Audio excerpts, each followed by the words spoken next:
E dando continuidade às nossas instruções, iniciaremos o segundo módulo com o tópico Como fazer uma sindicância. Inicialmente, faz-se necessário a seguinte consideração, que a sindicância ela não é um mero procedimento, muito menos preparatório. Ela é, como já dissemos anteriormente, um processo, pois tem o poder de alterar a condição jurídica de seu destinatário. Por exemplo, um militar que hoje está com a sua liberdade estabelecida, pode tê-la suprimida através de uma sanção disciplinar privativa de liberdade, através de uma sindicância. E nossa apostila, ela traz um conceito muito interessante, do saudoso professor Eli Lopes Meireles, que diz o seguinte, que a sindicância é meio sumário de elucidação de irregularidades no serviço público para subsequente instauração de processo e punição ao infrator. Ademais, a sindicância tem sido desvirtuada e promovida como instrumento de punição de pequenas faltas de servidores, caso em que deverá haver oportunidade de defesa para a validação da sanção aplicada. E também traz aí umas considerações de Maria Silvia Zanella de Pietro acerca da acepção da palavra sindicância.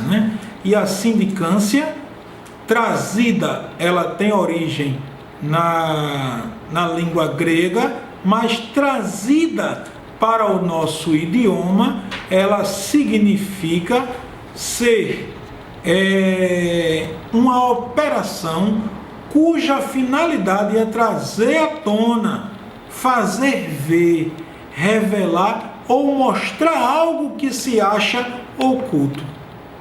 Por ser um processo diferente do que acontece nos procedimentos, na sindicância existem princípios que devem ser respeitados. E esses princípios jurídicos, uma vez não respeitados, irão gerar nulidade do processo. Quais são eles? Então, tem que se existir, por garantia de cunho constitucional, contemplação ao princípio da ampla defesa.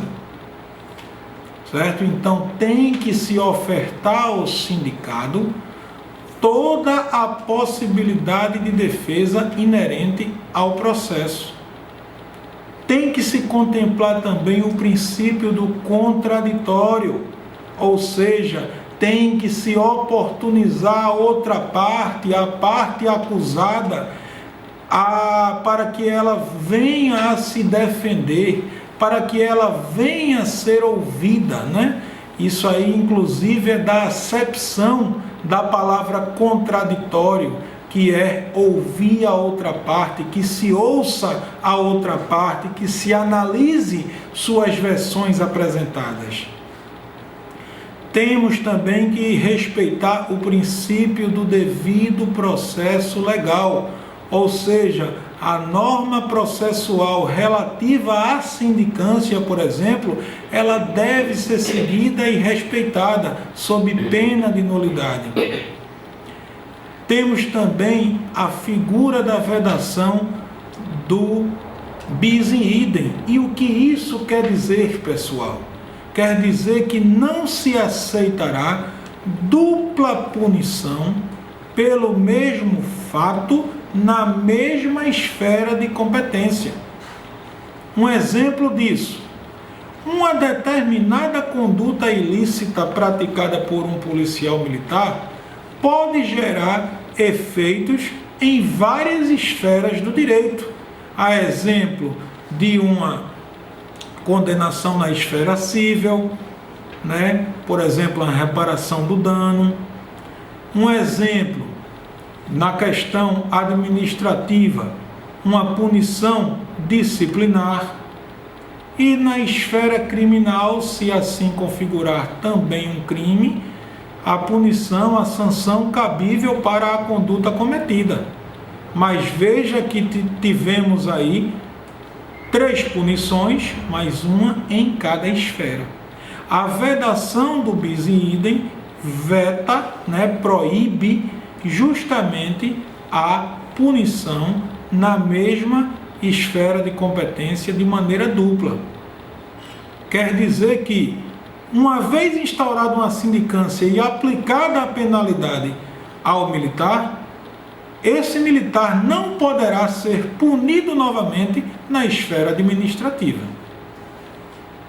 E por fim, a vedação, a proibição do uso de provas ilícitas. Tem-se uma teoria, que é a teoria do fruto das árvores envenenadas, em que o que nasce através de algo ilícito, também ilícito será.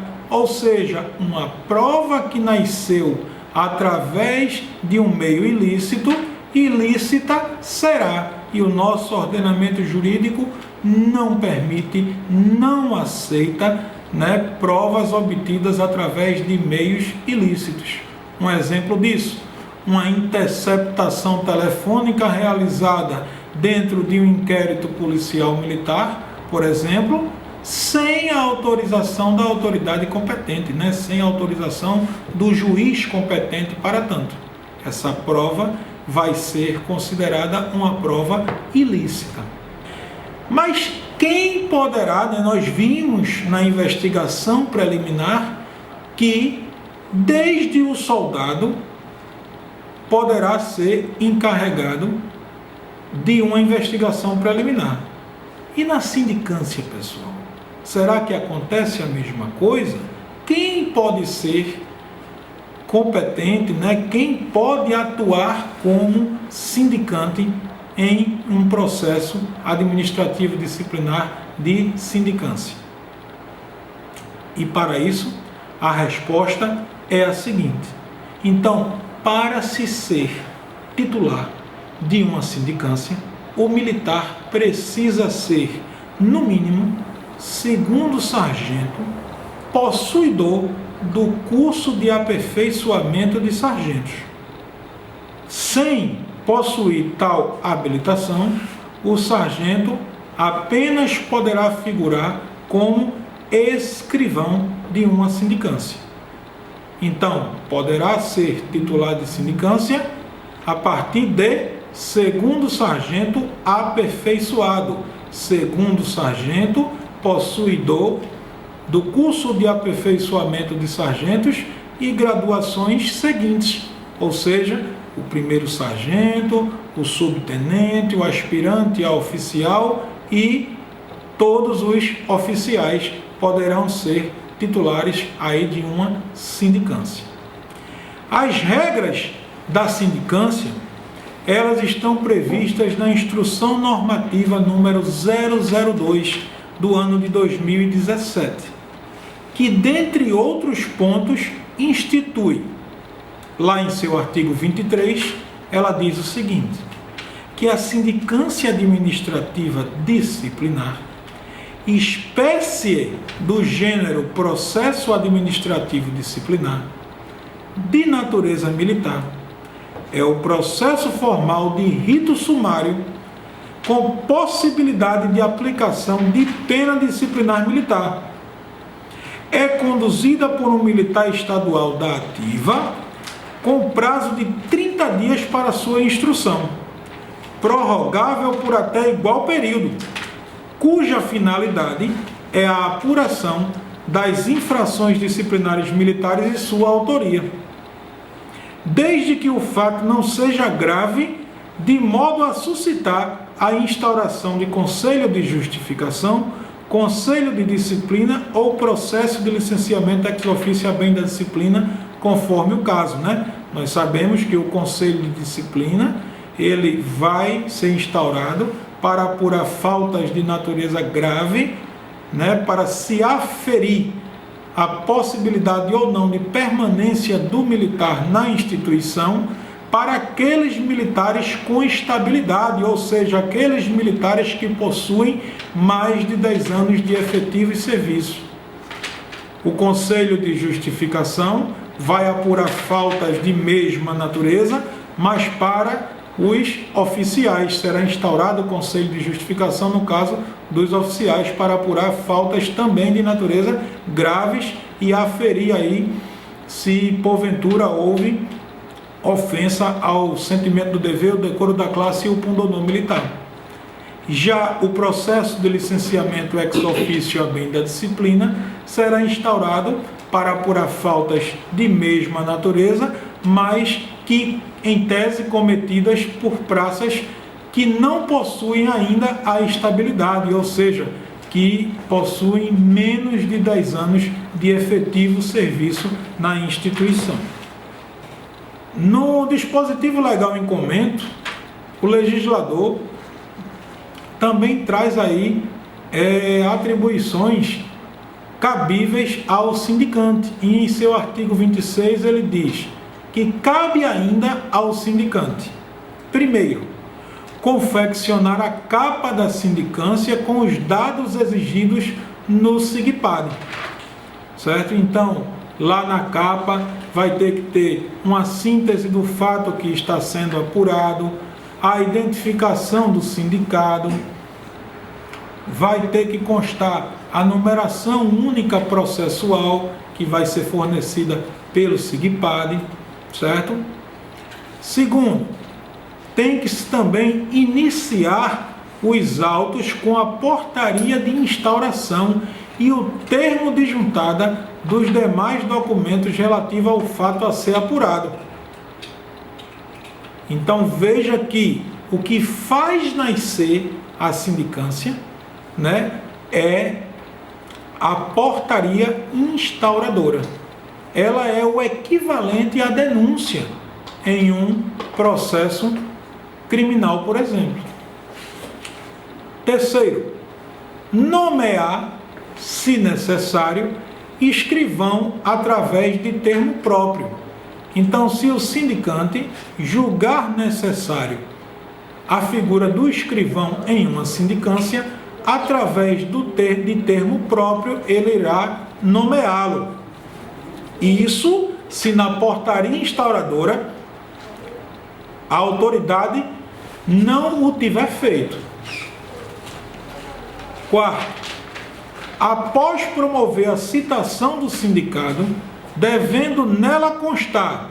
Então vejam que a partir deste momento, determinados atos contemplativos aos princípios da ampla defesa e contraditório devem existir. Então, vai se promover a citação do sindicado como forma de contemplação a tais princípios. E nessa citação, obrigatoriamente, deve-se conter a cópia da portaria instauradora. Por que isso, pessoal? Porque faz-se necessário dar ciência ao sindicado de que acusação pesa contra si. Não faria sentido a sindicância contemplar ampla defesa e contraditório e agir de maneira diferente a isso. Não teria como oportunizar a defesa sem se conhecer a acusação. B. Informação que o sindicado poderá indicar, no prazo da defesa prévia, até 3 testemunhas, e o rol de até 3 testemunhas arroladas pelo sindicante. Então vejam que aí nós temos a paridade de armas, ou seja, mais um ato contemplativo da ampla defesa. A mesma quantidade de testemunhas que o sindicante poderá arrolar será a quantidade que o sindicado também poderá fazê-lo. Ele também deve ser informado das respectivas datas locais e horários das audiências, de acompanhar todos os atos processuais, de nomear defensor, de requerer produção ou juntada de provas e vistas dos autos.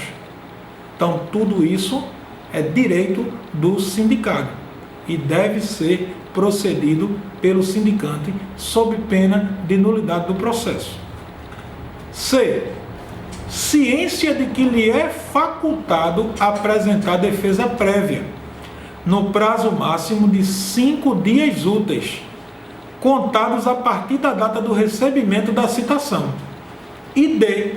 A notificação disciplinar, na qual contém a acusação em desfavor do militar sindicado, formulada pelo sindicante com fundamento na documentação que deu origem à sindicância administrativa disciplinar, ou seja, a portaria instauradora e seus anexos, se houverem.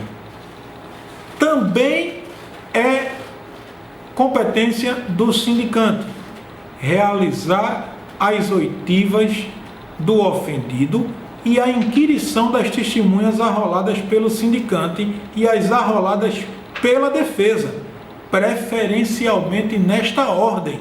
E por que preferencialmente nesta ordem, pessoal? Para que o sindicado tome primeiro ciência de toda a acusação que pesa contra si, para só então ele poder se defender. Sexto, juntar ou determinar ao escrivão, quando houver, a juntada dos documentos recebidos, excetuando-se aqueles em duplicidade, os quais deverão ser processados em apenso aos autos, em ordem cronológica de produção e ou recebimento. Sétimo, realizar, seja de ofício ou a pedido, a produção de todas as provas admitidas em direito que entender pertinentes ao fato em apuração. Então, como vimos, a acepção da palavra sindicância é fazer ver, trazer à tona, mostrar, revelar algo que se encontra oculto. E para isso, precisa-se realizar a produção de provas em direito admitida. E é competência do sindicante, produzir essas provas, até para que ele possa firmar seu juízo de valor, seja para arquivamento, seja para apontar o cometimento de uma falta disciplinar por parte do sindicado, ou até, como já vimos, em caso da comprovação de elementos existentes que venham a ensejar prova da materialidade delitiva e indícios suficientes de autoria de um crime militar, também assim o fará. E essa sindicância, nesta situação, vai substituir, inclusive, ao inquérito policial militar.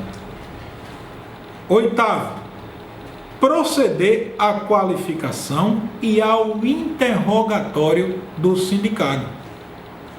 Então, depois de ouvidas as testemunhas arroladas pelo sindicante, de ouvidas as testemunhas arroladas pela defesa, por fim, vai se fazer o interrogatório do sindicado juntamente com sua qualificação.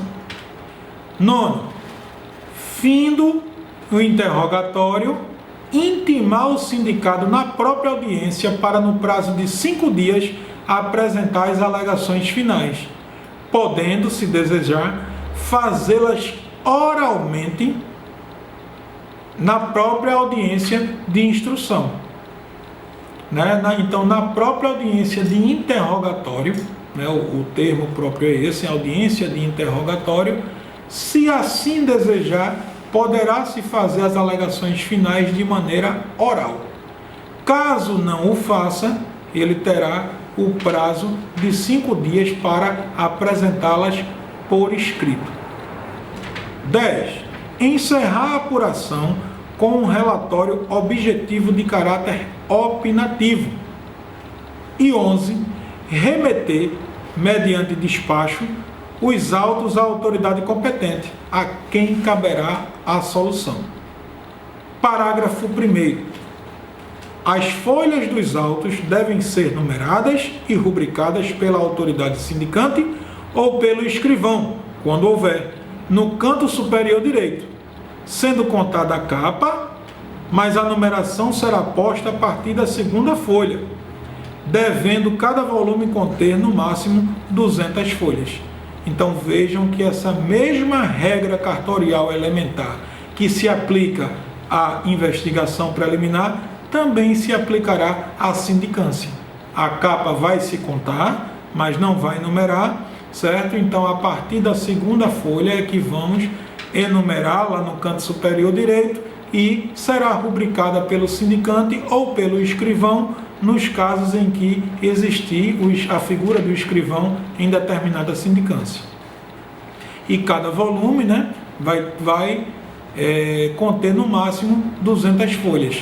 Fez-se necessário ultrapassar essa quantidade, deve-se abrir tantos quantos volumes forem necessários. Parágrafo 2º. Quando da intimação mencionada no inciso 9º do artigo 26 deste provimento, o sindicante, além dos fatos que motivaram o início do feito, informará ao sindicado eventuais fatos revelados durante a instrução processual em seu desfavor, caso não tenha sido, por tais fatos, instaurado um novo processo. O que é que isso quer dizer, pessoal? É possível que na sindicância fatos novos surjam e, para isso, tem que ser dado ciência ao sindicado de que tais fatos novos surgiram, para que ele possa também se defender desses novos fatos, inclusive. Parágrafo 3º. A notificação disciplinar elaborada pelo sindicante deverá conter os dados exigidos no SIGPAD, dentre outros, dos imputados, a menção da documentação que deu origem ao processo e a narrativa do fato que deve ser apurado nos autos, sem prejuízo da apuração de tudo quanto mais for revelado durante a instrução processual. Então vejam que o próprio artigo, o próprio dispositivo legal aqui em comento, ele autoriza que seja investigado novos fatos que surjam durante a instrução processual, mas também exige que tais fatos sejam informados ao sindicado como forma de contemplar a ampla defesa e contraditório. Lá no artigo 25, como nós já antecipamos essa informação, no artigo 25, parágrafo 2º, ele diz que a autoridade sindicante será oficial, aspirante a oficial, subtenente ou sargento com curso de aperfeiçoamento de sargento, respeitada, em todo caso, a precedência hierárquica em relação ao sindicado. O que isso quer dizer, pessoal? Isso quer dizer que a questão hierárquica deverá obrigatoriamente ser observada, de tal maneira que, no mínimo, o sindicante seja, no caso de igualdade de posto ou graduação, ele seja militar mais antigo que o sindicado. Ainda acerca da sindicância, podemos destacar o contido lá no artigo 29 da legislação que rege a matéria, que diz o seguinte: identificando o sindicante no decorrer do apuratório indício de autoria e de materialidade e ou elementos necessários à comprovação de transgressões disciplinares que ultrapassem os limites de aplicação de sanções por meio de sindicância ou indícios de infrações penais, deverá, sob pena de responsabilidade, elaborar relatório sucinto e encaminhá-lo à autoridade competente, visando a análise e deliberação quanto à instauração de processo administrativo disciplinar militar de rito ordinário, ou, conforme o caso, suscitar seu encaminhamento à autoridade competente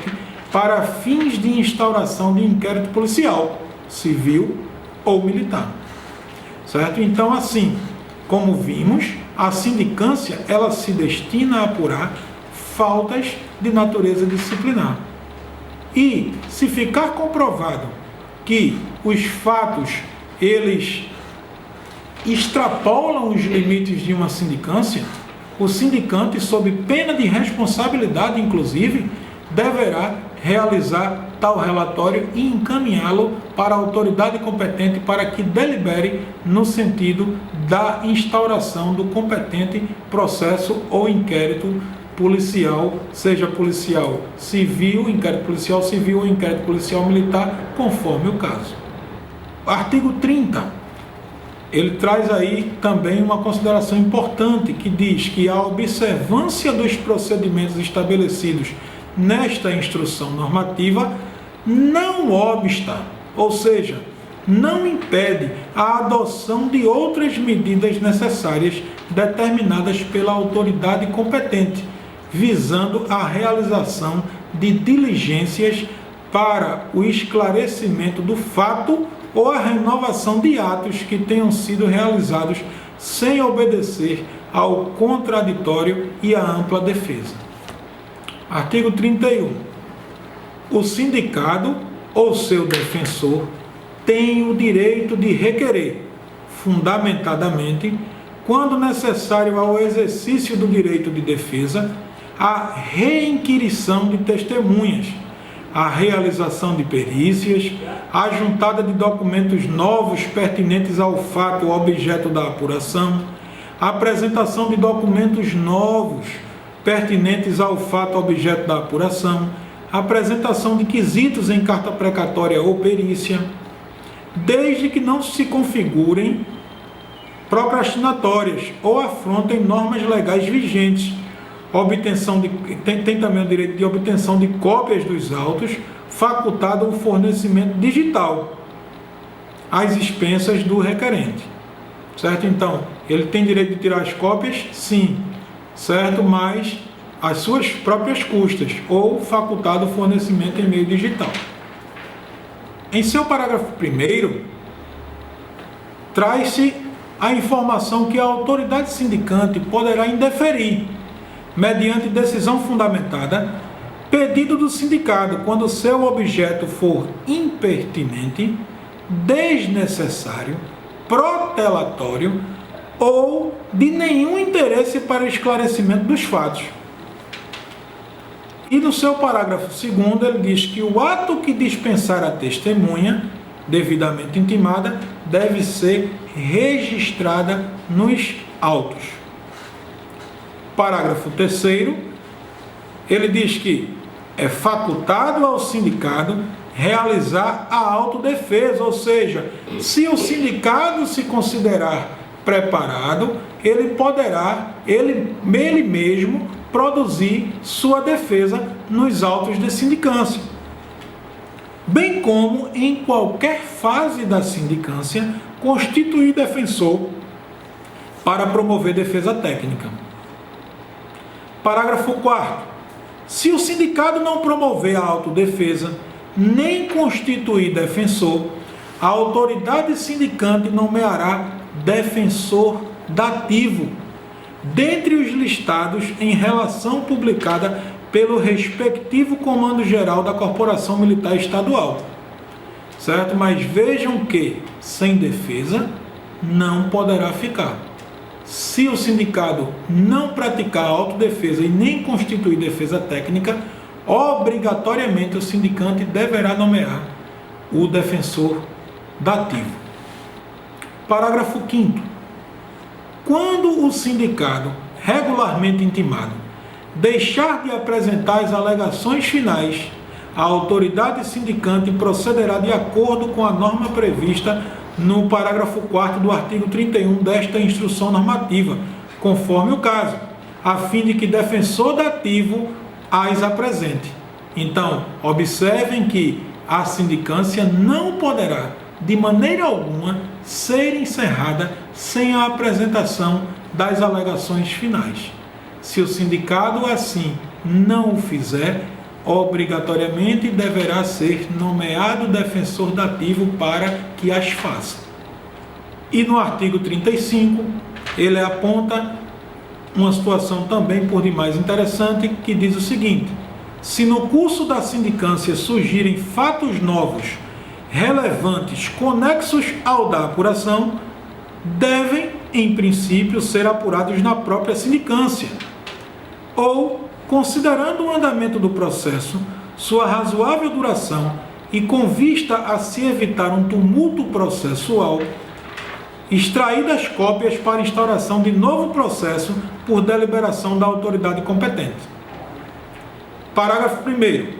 A deliberação de que os fatos novos devam ser apurados no mesmo procedimento cabe à autoridade sindicante e será certificada nos autos, sendo informada ao sindicado na primeira audiência seguinte desta ao imputado na primeira audiência seguinte à deliberação.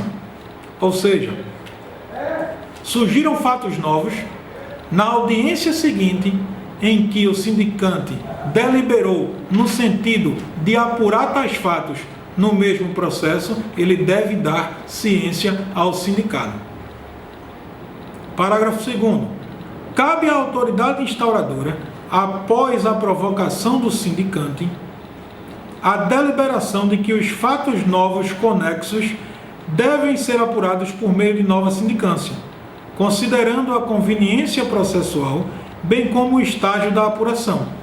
E no parágrafo 3º, ele diz que das decisões previstas nos parágrafos 1º e 2º não cabe recurso. E assim nós encerramos o nosso segundo módulo.